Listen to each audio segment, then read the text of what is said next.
마태복음 5장부터 7장은 산상수훈이라고 그러죠. 산상보훈 말씀입니다. 너무나 보배로운 예수님의 가르치심, 산상보훈 말씀을 우리가 지금 묵상하고 있습니다. 마태복음 5장부터 7장.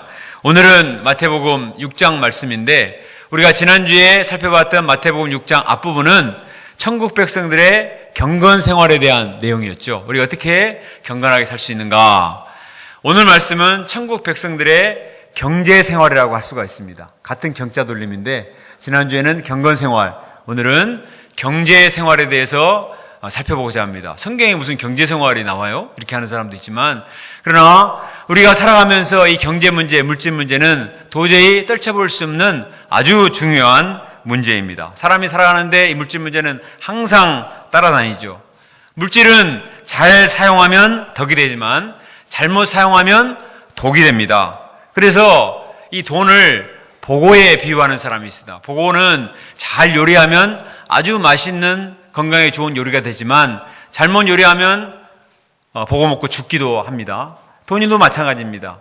돈을 잘 사용하면 하나님의 권 역사와 다른 사람을 이롭게 하는데 아주 유용하게 사용되지만, 또 잘못 사용하면 사람들을 시험에 빠뜨리고 얼마나 많은 문제가 이 돈 때문에 생깁니까?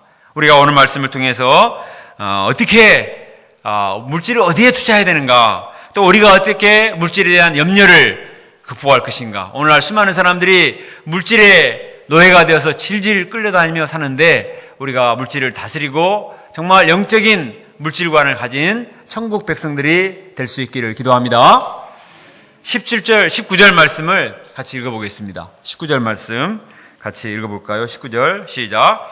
너희를 위하여 보물을 땅에 쌓아두지 말라. 거기는 좀과 동록이 해하며 도둑이 구멍을 뚫고 도둑질하느니라. 예수님은 보물을 어디에 쌓아두지 말라고 하십니까? 땅에 쌓아두지 말라. 보물을 땅에 쌓아두지 말라. 왜냐하면 땅에는 좀과 동록이 있고, 그래서 녹슬고 도둑이 와서 훔쳐가기 때문에. 여러분, 좀이나 동록 요즘 모르는 사람들이 많이 있죠. 좀은 옷을 갉아먹는, 이게 보이지 않는 벌레고, 동록은 녹슬게 하는 것입니다. 최고급 실크 옷을 아주 중요한 행사 때 입으려고 옷장에 넣어뒀는데 나중에 보니까 좀이 먹어서 입을 수 없게 되는 그런 경우, 실크 옷이 없어서 경험이 없으신가요? 그런 경우가 있을 수 있습니다. 그리고 아주 비싼 기계를 창고에 잘 놔두었는데 녹이 슬어가지고 고물이 돼버린 경우가 있을 수가 있죠. 또 골드바를 우리는 골드바 본 적도 없지만 벽장에 숨겨놨는데 집 고치는 사람들이 그것을 발견하고 서로 많이 차지하려고 싸우다가 구속된 그런 일들이 있었습니다. 자, 보물을 땅에 쌓아두면 이렇게 불안한 것입니다. 화재가 나고 부도가 날 수 있습니다. 교통사고나 질병이 나서 급사하기도 합니다. 죽으라고 고생해서 쌓아뒀는데 한 푼도 가져갈 수가 없습니다. 이 땅에 있는 것은 어떤 것도 안전하지 못합니다. 잠언 23장 5절에 보니까 내가 어찌 허무한 것에 주목하겠느냐. 정령이 재물은 스스로 날개를 내어 하늘을 나는 독수리처럼 날아가리라. 재물이 뭐가 같다고요? 독수리처럼 날아간다는 것이에요. 세상에 영원한 것은 땅밖에 없다, 재물밖에 없다, 돈밖에 없다 이렇게 생각하는데, 이 재물이 날개를 달고 어느 순간에 날아가 버려요. 순식간에. 그럼 우리가 어떻게 보물을 어디에 쌓아둬야 되는가? 우리 20절 말씀을 같이 읽어볼까요? 20절 말씀 시작. 오직 너희를 위하여 보물을 하늘에 쌓아두라. 거기는 좀이나 동록이 해하지 못하며 도둑이 구멍을 뚫지도 못하고 도둑질도 못하느니라. 예수님은 보물을 어디에 쌓으라고요? 하늘에 쌓아두라 이렇게 말씀하셨습니다. 근데 하늘에 쌓아두는데 말씀을 20절에 자세히 보면 하나님을 위하여 이렇게 안 하고 누구를 위해서 그렇게 했죠? 너희를 위하여. 우리를 위해서 정말 안전한 곳에 투자를 해야 되는데 그곳이 어디냐? 하늘이라는 것입니다. 왜? 하늘은 좀도 없고 동도 없고 도적도 없고 우리 하나님께서 가장 안전하게 보관해 주시기 때문에 하늘에 보화를 쌓아두라 이렇게 말씀하십니다. 그러면 보물을 하늘에 쌓는 것은 구체적으로 어떻게 하는 것일까요? 누가복음 12장 33절에 보니까 예수님이 이렇게 말씀하셨어요. 너희 소유를 팔아 구제하여 낡아지지 아니하는 배낭을 만들라. 곧 하늘에 둔 바 다함이 없는 보물이니 거기는 도둑도 가까이 하는 일이 없고 좀도 먹는 일이 없느니라. 우리의 소유를 팔아서 구제하는 것, 다른 사람을 도와주는 것이 하늘의 보화를 쌓는 것입니다. 하나님 나라 건설을 위해서 주님께 물질을 드리는 것, 이것이 바로 하늘의 보화를 쌓는 것입니다. 나의 소중한 시간과 물질, 나의 꿈을 주님께 드리는 것입니다. 이처럼 보물을 하늘에 쌓으면 불안하지 않습니다. 녹슬 염려도 없고 뺏길 염려도 없습니다. 가장 안전하고 가장 확실한 하나님 나라 뱅크, The Bank of Heaven. 한국은행은 The Bank of Korea잖아요. 이 금리나 모든 것들이 얼마나 변동이 심하고 세계 상황에 따라서 엄청나게 달라질 수가 있어요. 그러나 하나님 나라 은행은 절대로 손해가 없습니다. 절대 부도가 나지 않습니다. 하나님께서 가장 확실하게 보관해 주시고 또 천국에서 갚아주십니다. 천국에서만 갚아주신 게 아니라 이 땅에 사는 날 동안에도 하나님께서 갚아주신다고 말씀하셨죠. 지난주 말씀이 나왔죠. 은밀한 중에 갚아주신다, 이렇게 말씀하셨습니다. 우리가 이 땅에서 영원히 산다면, 죽지 않고 이 땅에서 영원히 산다면 어떻게 해야 될까요? 죽지 않고 영원히 산다면 이 땅에 재물을 쌓아두고 필요할 때마다 쓰기 위해서 그것이 가장 현명하겠죠. 그러나 우리는 이 땅에서 영원히 살지 않습니다. 언젠가는 다 놓고 가야 하는 것이 우리의 인생입니다. 그때 무엇이 남을까요? 그것은 주님을 위해서, 그리고 다른 사람을 위해서 드리고 헌신한 것만이 남는 것입니다. 주님은 우리의 헌신을 받으시고 하나님 나라에서 반드시 상급으로 갚아주시고 또 이 땅에서도 하나님이 가장 좋은 것으로 갚아주시리라 믿습니다. 저는 2주 전에 어머님 추도 예배를 하게 됐는데 예배 설교를 준비하기 위해서 유품을 정리해 보았습니다. 꼬박꼬박 성경을 필사하신 성경 노트와 그리고 각종 헌금 봉투들이 수북이 쌓여 있었습니다. 글씨를 틀리지 않고 제대로 써서 헌금 봉투를 드린 봉투는 없죠. 이미 드렸으니까. 근데 글씨 쓰시다가 철자가 틀린 그런 헌금 봉투들이 많이 있었습니다. 11조, 감사헌금, 주일헌금, 자녀들 생일헌금, 건축헌금, 절기헌금 등 아주 다양했습니다. 틈만 나면 감사 제목과 기도 제목을 써서 하나님께 드리던 어머님의 모습이 눈에 새겼습니다. 우리 어머님은 천국에서 참 상급이 크시겠구나, 이런 생각을 하게 되었습니다. 또 우리 자녀들이 믿음 안에 건강하게 사는 것은 어머님이 이렇게 하나님께 드려서 하나님이 우리를 보살피신 덕분이구나, 이런 생각을 하게 되었습니다. 저는 매주 우리 성도님들이 주님께 드린 헌물을 가지고 일일이 중보 기도를 합니다. 그리고 그 감사 제목들, 기도 제목들을 보면서 정말 감동을 많이 받습니다. 자신을 위해서는 함부로 물질을 쓰지 않으면서도 주님께 헌신적으로 드시는 분들 보면 정말 감동이 되고 존경스럽습니다. 저도 제가 보기에도 이렇게 은혜가 되고 감동을 받는데 우리 하나님께서 보시고 얼마나 기뻐하시겠습니까? 은밀한 중에 보시는 하나님께서 다 아시고 천국에서 반드시 갚아주시리라 믿습니다.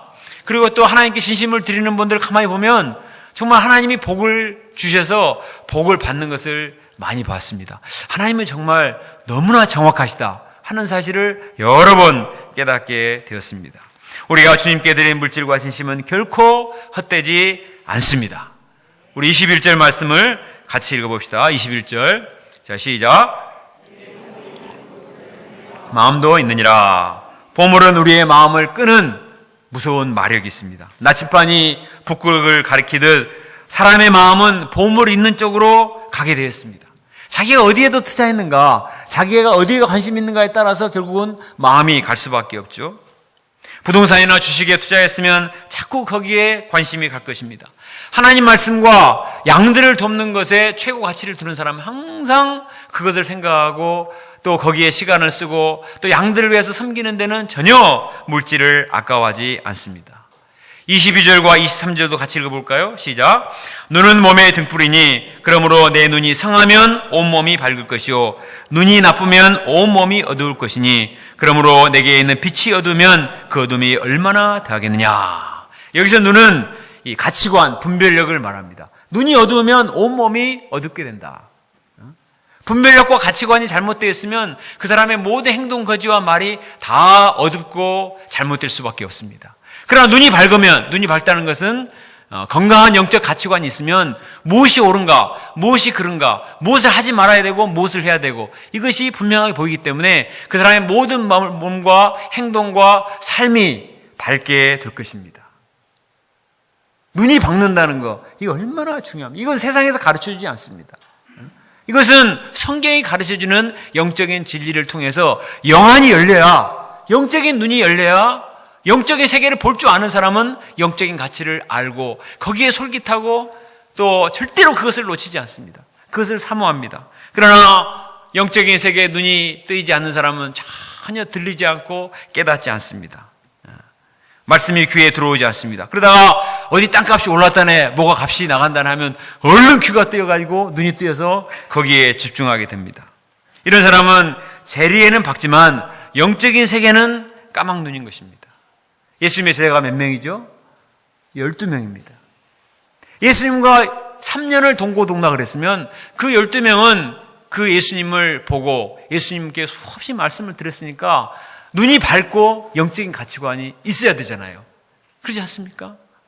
그런데 한 명은 그렇지 못했습니다. 가룟 유다는 3년 동안 예수님을 따르는 제자였지만 얼마나 복받은 사람이에요.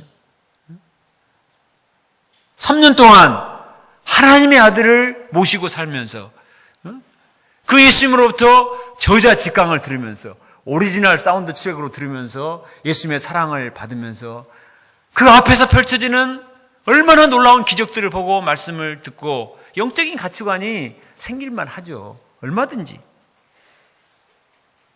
예수님은 지혜와 지식의 모든 보화가 감춰진 분이십니다. 안드레는 처음에 많이 예수님을 따라본 것도 아니고 처음에 예수님을 가서 며칠간 지내보고 나면서도 뭐라고 했습니까? 내가 메시아를 만났다 이렇게 말했습니다. 그래서 즉시 자기 형제 베드로를 데리고 왔어요. 베드로 예수님께서 내가 사람 낚는 어부가 되리라 이렇게 말씀하시자 배와 그물을 버려두고 예수님을 따랐습니다. 그리고 예수님께 신앙 고백을 했습니다. 주는 그리스도시요 살아계신 하나님의 아들이시니다. 그 의심 많은 도마도 부활하신 예수님을 만나고 나서 뭐라고 고백했습니까? 주님이시요 하나님이시니다. 하나님으로 고백을 했습니다. 사도 바울은 그리스도를 아는 지식이 가장 고상함을 알았기 때문에 자신이 자랑하던 모든 것을 배설물로 여기고 자기 인생 전체를 예수님께 투자했습니다. 그런데 가룟 유다는 은 30에 예수님을 팔아버렸습니다. 그는 후에 그 돈을 써보지도 못하고 자살로서 인생을 마감했습니다. 얼마나 안타깝습니까? 그는 예수님을 따랐지만 그의 관심은 물질에 있었기 때문에 세상 욕심이 있었기 때문에 영적인 눈이 띄어지지 않았습니다. 그 마음을 숨기고 있었어요. 결국 예수님을 만나지 못한 것입니다. 육적으로는 예수님을 만났는데 영적으로 예수님을 만나지 못하고 만나지 못할 뿐만 아니라 도망간 정도가 아니라 예수님을 팔아먹는 그런 사람이 되어버렸습니다. 사단의 도구가 되어버렸습니다. 우리가 영적인 눈을 떠서 예수님 안에 있는 참된 보화를 발견할 수 있기를 바랍니다. 시편 119편 18절에 내 눈을 열어 주의 법에 기이한 것을 보게 하소서 이렇게 기도하잖아요. 내 눈을 열어서 주의 법에 기이한 것을 보게 하소서. 이게 쉬운 게 아니거든요. 성령의 역사가 아니면 이 하나님 말씀 안에 있는 영적인 세계를 볼 수 있다는 게 그게 지식의 문제가 아니에요. 우리의 눈을 열어서 주의 법에 기이한 것을 보게 하소서. 요즘 우리 목자님들이 부활장을 암송하고 필사하고 큰 기쁨을 누리고 있습니다. 세상 사람들은 이해를 할 수가 없어요. 뭐 하는 짓이지? 이 바쁜 세상에 뭘 저렇게 길 쓰고 또 암송하느라고 하는가? 무슨 경제적 가치가 있는가? 그러나 우리는 영적인 눈을 떠서 그 말씀 안에 있는 값진 보화를 캐내는 사람들이기 때문에 그 가치를 누리고 알고 있는 줄 믿습니다. 영적인 세계에 눈을 뜬 사람과 그렇지 않은 사람 이렇게 차이가 있습니다. 24절을 같이 읽어볼까요? 24절 시작. 한 사람이 두 주인을 섬기지 못할 것이니 혹 이를 미워하고 저를 사랑하거나 혹 이를 중히 여기고 저를 경히 여김이라. 너희가 하나님과 재물을 겸하여 섬기지 못하느니라. 우리의 심장이 하나이죠. 우리 마음이 하나입니다. 심장이 하나이듯 우리 마음은 두 주인을 섬길 수가 없어요. 하나님과 재물을 겸하여 섬길 수가 없다고 주님은 말씀하십니다. 물질에 대한 욕심에 사로잡혀 있으면 하나님께 마음이 가지 않습니다. 디모데전서 6장 9절과 10절에 부활에 하는 자들은 시험과 올무와 여러 가지 어리석고 해로운 욕심에 떨어지나니 곧 사람으로 파멸과 멸망에 빠지게 하는 것이라. 돈을 사랑함이 일만하게 뿌리가 되나니 이것을 탐하는 자들은 미혹을 받아 믿음에서 떠난다 그랬어요. 믿음에서 떠나 많은 근심으로 자기를 찔렀도다. 물질을 사랑하게 되면 탐욕의 가시가 자꾸 찔러서 영역을 소진시킵니다. 그리고 나도 모르는 사이에 내 마음이 하나님으로부터 멀어지게 만드는 거예요. 그래서 두 주인을 섬길 수 없다고 분명히 말하고 있습니다. 몇 년 전에 기독교 방송 새롭게 하소서에 김덕희 교수라는 분이 출연을 했습니다. 이분은 젊어서 완구업을 했어요. 장난감 수입해가지고 파는 완구업을 해서 돈을 많이 벌었습니다. 그래서 그 돈을 주식에 투자하기 시작했습니다. 수익이 점점 늘어나서 28억이 됐어요. 당시에 집안채가 1억 정도 될 때 28억의 돈을 벌었으니까 얼마나 부자입니까? 돈을 벌고 나니까 돈 맛을 보게 된 거예요. 아, 돈 버는 게 이렇게 쉽네. 그래서 더 돈을 벌어야 되겠다. 그래서 계속 주식에 투자하게 되었습니다. 자나깨나 주식, 안 지나서나 주식. 마침내 주식 중독자가 되었습니다. 아들 돼지 저금통도 깨서 주식에 투자하고 어머니 장례식장에서도 주식 현황판만 쳐다보고 있었습니다. 결국 주식으로 전 재산을 날리고 양가 부모 돈까지 다 날리고 10억이나 빚을 졌습니다. 28억을 벌었던 사람이 다 날리고 10억 빚을 지게 되었습니다. 가족들에게 버림을 받고 이제 수원역에서 노숙자가 되었습니다. 중독이 이렇게 무서워요.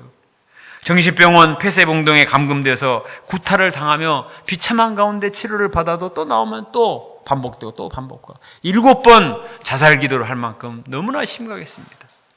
그러던 그가 어느 날 새벽 기도에 참석해서 말씀을 듣고 제정신이 들었습니다. 이사야 57장 17절 18절 그의 탐심의 죄악으로 말미암아 내가 노하여 그를 쳤으며 또 내 얼굴을 가리고 노하였으나 그가 아직도 패역하여 자기 마음의 길로 걸어가도다. 내가 그의 길을 보았은즉 그를 고쳐줄 것이라. 그를 인도하여 그와 그를 실패하는 자에게 위로를 다시 얻게 하리라. 그 탐욕으로 말미암아 이 비참하게 된 너를 내가 고쳐주리라 말씀하셨습니다. 하나님의 말씀으로 치료 과정, 하루아침에 치료된 건 아니에요. 많은 정말 피나는 그 과정을 통해서 마침내 이 사람이 치료가 됩니다. 그리고 이 사람이 나중에 무엇을 하냐면 직업 상담사에 도전을 해가지고 직업 상담사가 돼요. 직업을 상담해주는 상담사 그 직업이 있나 봐요. 그리고 거기에 취직을 해가지고 이 사람이 그 분야에서 열심히 공부를 해서 나중에 직업 상담 분야의 스타 교수가 됩니다. 강의를 잘하니까 지금 인터넷에 들어가면 이분이 낸 책들이 많아요. 그래서 전 여러 대학들에서 강의를 해달라. 직업 상담하는 학생들이 많이 있잖아요. 이분이 강의를 하면 직장에 취직하는 사람이 많으니까 여기저기서 오라는 데가 많아가지고 아주 스타 교수가 됩니다.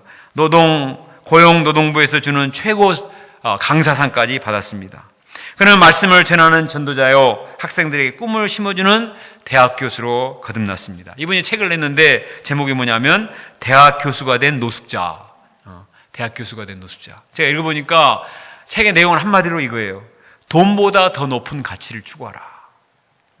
자기가 28억의 돈을 벌었음에도 불구하고 만족이 없었다는 거예요. 항상 불안하고 더 벌고자 몸부림을 치고 돈의 가치를 두고 사니까 돈이 있고 없고가 문제가 아니라 항상 불안하고 기쁨이 없다는 거예요.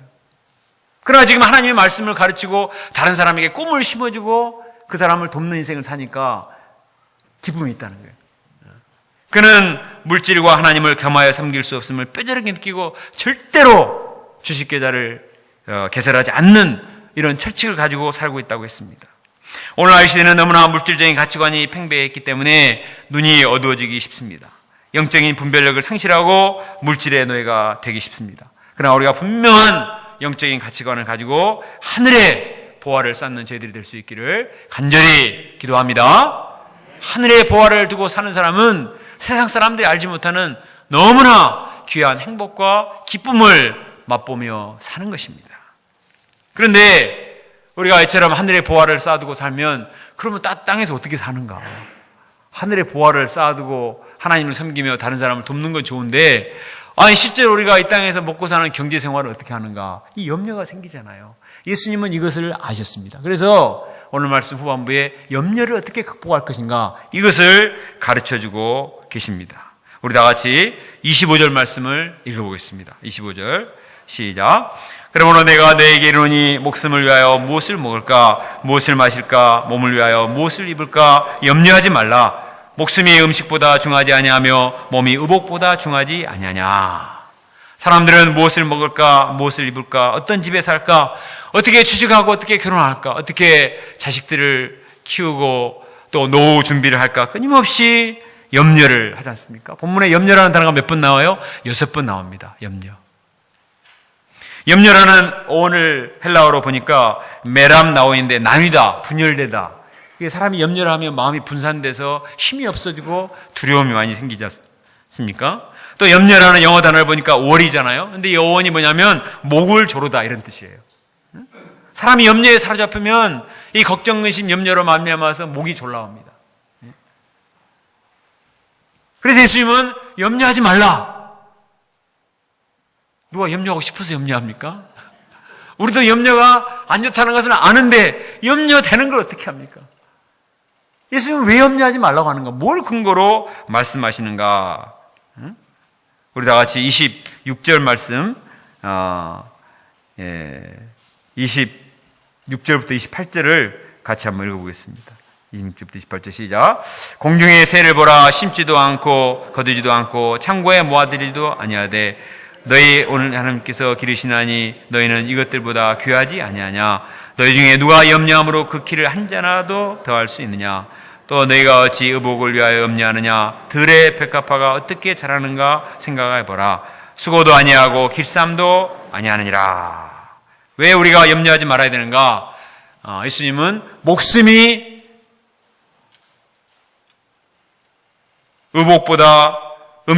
목숨이 음식보다 중하고 몸이 의복보다 중하기 때문에 염려하지 말라 이렇게 말씀하셨습니다.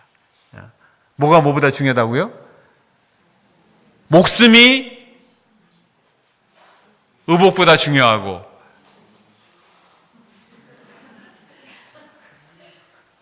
몸이 잘못 얘기했나?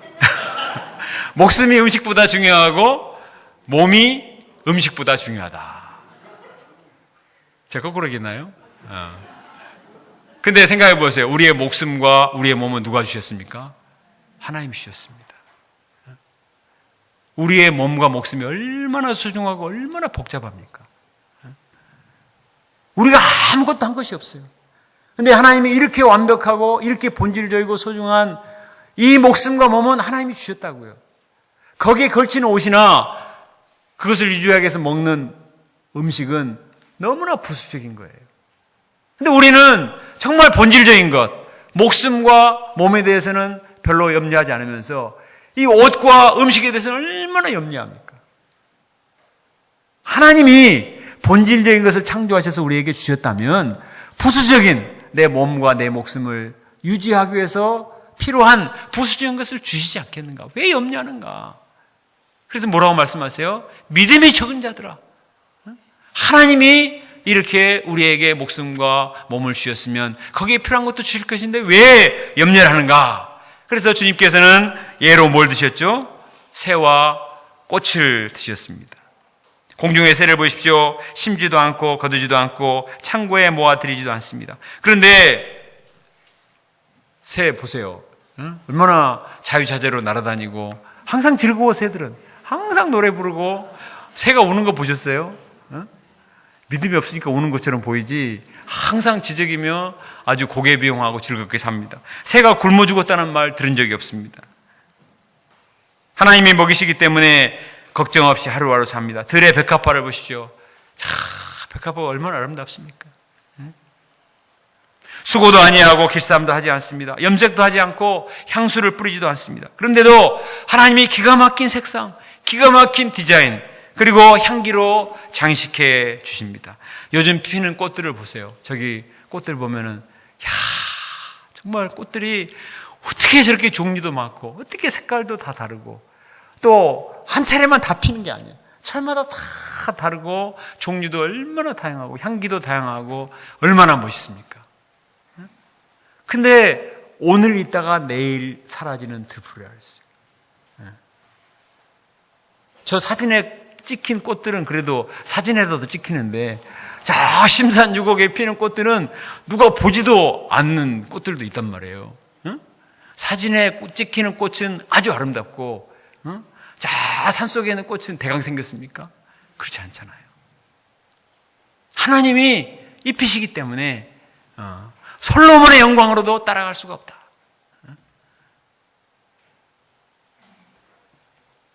하나님께서 이처럼 새도 먹이시고 입히시고 또 꽃도 입히신다면 하물며 하나님의 자녀들을 왜 먹이고 입히시지 않겠는가? 이 믿음이 적은 자들아 책망하고 계십니다. 우리는 누구입니까? 우리는 하나님 아빠의 자녀들인 줄로 믿습니다. 하나님 우리를 어떻게 창조하시죠? 창세기 3장 1장 31절 하나님이 하나님의 형상을 따라 심히 깊은 존재로 창조하셨습니다. 스바냐 1장에 보면 하나님 우리로 말미암아 기쁨을 이기지 못하며 우리를 잠잠히 사랑하시며 우리로 말미암아 즐거이 부리며 기뻐하신다고 말씀하십니다. 하나님은 우리의 구원을 태초부터 애정하셨다고 에베소 1장에서 배웠잖아요. 하나님은 우리 인생들을 구원하시기 위해서 하나밖에 없는 독생자까지 십자가에 내어주시고 또 예수님이 부활하심으로 말미암아 영원한 천국의 문을 열어주셨습니다. 이렇게 우리가 소중한 존재들이에요. 그렇다면 하나님께서 우리의 미래도 얼마나 섬세하게 준비해 주시겠습니까? 28절에서 예수님 말씀하셨습니다. 생각하여 보라. 생각해 봐라. 생각 없이 살라고 말씀하시지 않으시고 한번 생각을 해봐라. 꽃을 보고 새들을 볼 때 저런 천하 미물도 하나님이 입히시고 먹히신다면 가장 만물의 영장이고 하나님이 사랑하시는 가장 소중한까지 희생하신 하나님의 자녀들을 왜 먹이시고 입히시지 않겠는가? 이방인들도 하나님 믿지 않는 이방인들도 하나님이 다 먹이시고 입히신다고요. 하물며 하나님이 택하신 자들을 왜 먹이시고 입히시지 않겠는가? 믿음이 적은 자들아.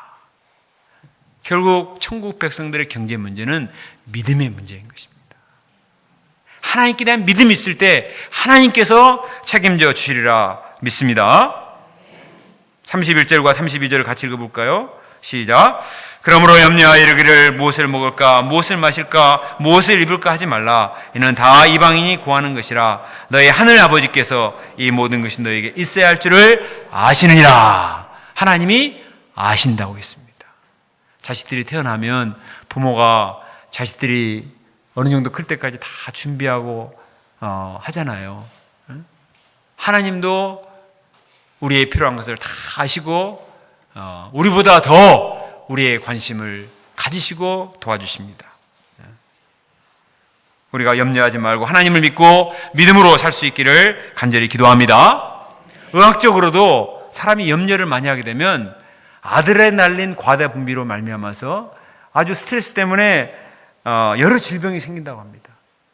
그러나 하나님을 믿고 믿음으로 살면 엔돌핀이 막 솟아나가지고 하나님을 믿고 즐겁게 기쁘게 살면 엔돌핀이 보통 사람보다 수십 배 더 늘어나가지고 아주 아이디어가 더 좋아지고 열정이 생겨서 힘 있는 인생을 사는 것입니다.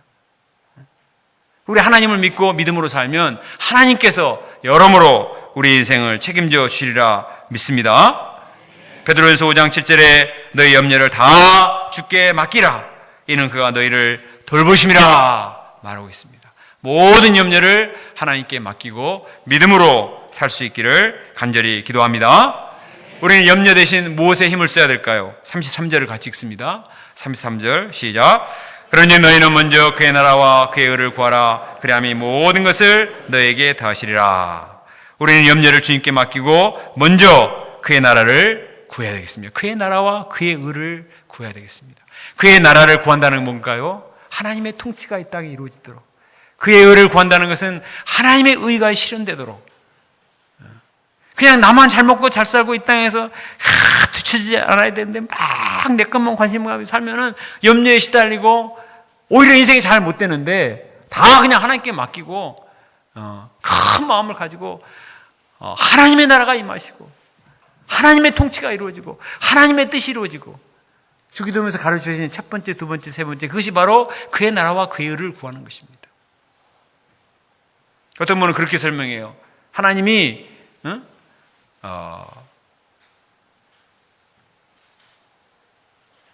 네가 나에게서 관심을 가지면 내가 너의 고민을 들어주겠다. 내가만 막 고민하면 더 비참하게 되는데 더 높은 상위 개념을 가지고 하나님께 관심을 갖고 기도하면 하나님이 나의 인생을 축복하시고 내가 생각지 못한 것까지 다 책임지신다는 것입니다. 근데 문제는 믿음이 있어야 그렇게 할 수가 있어요. 하나님 믿고 신뢰하기 때문에 과감하게 딱 맡기고 먼저 그의 나라와 그의 의를 구하면 내 인생이 어떻게 되는가? 하나님이 책임지시는 거예요. 뭐라고 말씀했습니까? 이 모든 것을 너에게 더하여 주시리라. 이 모든 것. 나의 물질 문제, 자녀 교육 문제, 또 노후 문제 모든 것을 하나님이 반드시 책임져 주시리라 믿습니다. 창세기 요셉을 보십시오. 그 인생은 초기에 이상하게 꼬였습니다. 형들의 시기를 받아서 노예로 팔려가고 보디발 여사 때문에 감옥에 갇혔습니다. 얼마나 염려가 됩니까? 얼마나 화가 납니까? 그러나 그는 하나님을 원망하지 않았습니다. 하나님이 주신 꿈을 붙들고 먼저 그의 나라와 그의 의를 구했습니다. 자기 인생만 생각하는 게 아니라 민족을 생각하고 자기 가족들을 생각하고 하나님의 뜻을 항상 생각하고 하나님이 나를 지도자로 쓰셔서 뭔가 많은 사람들에게 더 끼치는 인생을 살게 하실 텐데 어떤 식으로 인도하실까 항상 긍정적으로 생각했어요. 자기도 힘들어 죽겠는데 옆에 힘든 사람 막 도와줘. 요셉은 항상 즐거워요. 진짜 즐거웠는지 어떤지 모르겠지만 항상 충성스럽게 항상 즐겁게 항상 긍정적으로 살았습니다. 그때 하나님께서 그의 인생을 책임져 주시고 애굽의 총리가 되게 하셨습니다. 여러분, 요셉이 돈이 한 푼 있어요? 한 푼도 돈이 없어요. 빽이 있어요? 노예 백성이에요? 이방인이에요? 아무것도 가진 것이 없어요. 노예가 되었고 아주 지저분한 누명으로 감옥에 갇혔어요. 그 인생이 끝났습니다. 무슨 소망이 있어요? 그런 가운데서도 그가 하나님을 믿고 하나님을 기쁘시게 하고자 애를 쓰니까 하나님이 그 인생을 책임지시고 높이시는데 보통 사람들이 자기 노력을 해서 올라갈 수 없는 애굽의 총리가 되게 하시고 가족들을 다 구원하고 그 기근의 때 세계 만민을 구원하는 너무나 위대한 인물이 되게 하셨습니다. 이것이 믿음의 비결이에요. 성경에 보면 부자들이 많습니다. 우리가 하나님 믿고 살면은 아이고 천국의 보화를 쌓으면 이 땅에서 그냥 엉망을 생각 천만에 아브라함, 이삭, 야곱 다 부자였어요. 하나님이 축복하셨습니다. 그런데 그들이 물질의 소망을 두고 살아서 부자가 된 게 아니에요.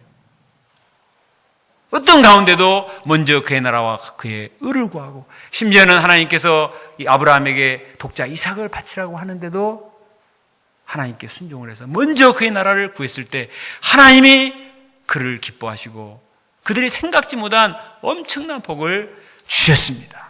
여기에 믿음의 비밀이 있는 거예요. 마태복음 6장 33절 말씀은 이론적으로 설명할 수 있는 것이 아니에요. 내가 정말 이 말씀을 듣고 먼저 그의 나라와 그 의를 구하면 하나님이 모든 것을 책임져 주신 것을 체험한 자만이 깨달을 수 있는 산 진리인 줄로 믿습니다. 우리 송무디 목자님이 몇 달 전에 찾아와서 공주에 좋은 직장이 났는데 가고 싶다고 했습니다. 지금 직장은 월급도 적고 야근도 많고 장래성도 없고 거기서 모든 것을 해준다고 했습니다. 처음에 그의 말을 들었을 때 무슨 말을 해줘야 될지 난감했습니다. 그의 장래가 달리 문제고 또 요즘 KTX 공주에게 생겨서 주말마다 빨리 올 수 있어요 이렇게 말했습니다. 공주냐 광주냐 참 말하기 힘들었어요. 그때 기도하는 가운데 마태복음 6장 33절 말씀을 제가 줬습니다. 먼저 그의 나라와 그의 의를 구하라. 그래야면 이 모든 것을 너에게 다 하시리라. 이 말씀을 믿고 한번 해봐라. 나는 잘 모르겠지만 하여튼 하나님이 주신 말씀이니까 이 말씀 붙들고 기도를 해보라고 했습니다. 무디 목자님은 쉽지 않았겠지만 이 말씀에 순종해서 남기로 결단했습니다. 그가 이처럼 먼저 그의 나라와 그의 의를 구했을 때 하나님이 여러모로 축복해 주셨습니다. 현재 직장에서 승진하게 하시고 월급도 오르게 하시고 퇴근 시간도 빨라지게 하시고 조카도 복원대에 와서 장막에 들어오게 하셨습니다. 그리고 학생에 좋은 영향력을 끼치게 하셨습니다. 앞으로 더 많은 것을 더하게 하시리라 믿습니다. 하나님이 책임져 주십니다. 우리 애틀랜타의 전배들어 선교사님도 어찌하든지 어렵지만 세계 선교를 제가 감당해야 되겠습니다. 그렇게 결단했을 때 신기하게도 남아공의 대사관 행정원 자리가 나서 거기로 갈 수가 있었습니다. 마태복음 6장 33절 말씀은 너무나 보배로운 약속의 말씀인데 우리가 이 약속의 말씀을 믿고 순종해서 살아계신 하나님, 우리 인생을 책임져 주시는 섬세하신 하나님을 체험하는 말씀의 증인들이 될 수 있기를 간절히 기도합니다. 34절에 보면 그러므로 내일 일을 위하여 염려하지 말라. 내일 일은 내일이 염려할 것이요 한날의 괴로움은 그날로 족하니라 했습니다. 우리는 내일 일을 염려할 필요가 없습니다. 내일은 나의 일이 아니에요. 내일은 나의 일이 아니다. 내일은 Tomorrow is not my day. 내일은 주님의 날입니다. 우리 인생을 좀먹는 두 가지 강도가 있다고 했어요. 과거에 대한 후회, 미래에 대한 염려. 과거에 대한 후회할 필요 없어요. 미래에 대한 염려할 필요 없어요. 염려를 왜 가불합니까? 우리는 주님이 주신 오늘에 충실하면 답니다.